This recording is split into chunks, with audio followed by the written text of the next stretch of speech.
ডিসেম্বরের মধ্যেই ত্রয়োদশ জাতীয় নির্বাচনের সব প্রস্তুতি সম্পন্ন করতে স্বরাষ্ট্র মন্ত্রণালয়কে নির্দেশ দিয়েছেন প্রধান উপদেষ্টা ডক্টর মোহাম্মদ ইউনূস। তিনি বলেন, সংস্কার সহ সব প্রস্তুতি সম্পন্ন হলে আগামী রোজার আগেই অনুষ্ঠিত হতে পারে জাতীয় নির্বাচন।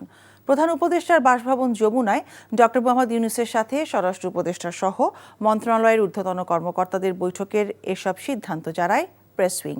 হাসান মাহমুদের রিপোর্ট। বান্ডেল থাকলে প্রতি সেনমানিতে টাকা বাঁচবে। বিকাশ সেনমানি বান্ডেল কিনে জিতুন প্রতি লেনদেনে। ত্রয়োদশ জাতীয় সংসদ নির্বাচন ঘিরে আইন শৃঙ্খলা পরিস্থিতিকে শক্তিশালীকরণ সহ বিভিন্ন প্রস্তুতির বিষয় নিয়ে প্রধান উপদেষ্টার সাথে বৈঠক করেন স্বরাষ্ট্র উপদেষ্টা, মন্ত্রিপরিষদ সচিব এবং বিভিন্ন বাহিনীর প্রধানরা। দীর্ঘ বৈঠকে একটি সুষ্ঠু নির্বাচন আয়োজনে সব ধরনের প্রস্তুতি নিতে আইন শৃঙ্খলা রক্ষাকারী বাহিনীকে নির্দেশনা দেন ডক্টর মোহাম্মদ ইউনূস। বৈঠকে ডিসেম্বরের মধ্যেই নির্বাচনী প্রস্তুতি সম্পন্ন করার নির্দেশনাও দেওয়া হয়। আজকে নির্দেশ দিয়েছেন যে আইন শৃঙ্খলা বাহিনী যাতে কঠোরভাবে আইন প্রয়োগ করে এই আগামী মাসগুলোতে নির্বাচনকে সামনে রেখে। যদি সংস্কারগুলো হয় সেরকম যদি প্রস্তুতি নেওয়া যায় তাহলে ফেব্রুয়ারির রোজার আগেও হতে পারে, এটা বলা হয়েছে। প্রধান উপদেষ্টার প্রেস সচিব জানান, নির্বাচনী আইন শৃঙ্খলা রক্ষায় 8 লাখ সদস্যকে প্রশিক্ষণের ব্যবস্থা নেওয়া হবে। এছাড়া 18 থেকে 33 বছর বয়সী ভোটারদের পৃথক তালিকা তৈরি সম্ভব কিনা তাও খতিয়ে দেখার কথা বলা হয়।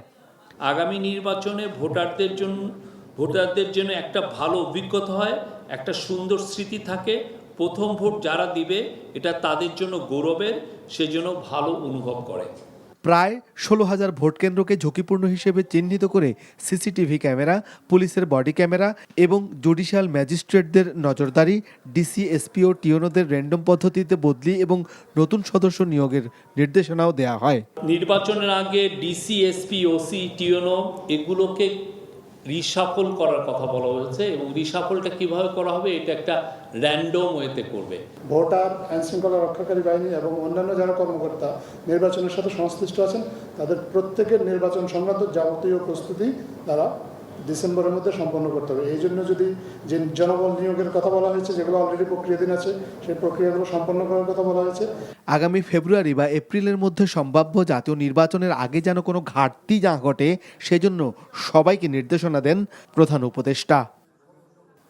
Hasan Mahmud, NTV news, Dhaka. Bundle থাকলে প্রতি সেনমানিতে টাকা বাঁচবে। বিকাশ সেনমানি বান্ডেল কিনে জিতুন প্রতি লেনদেনে।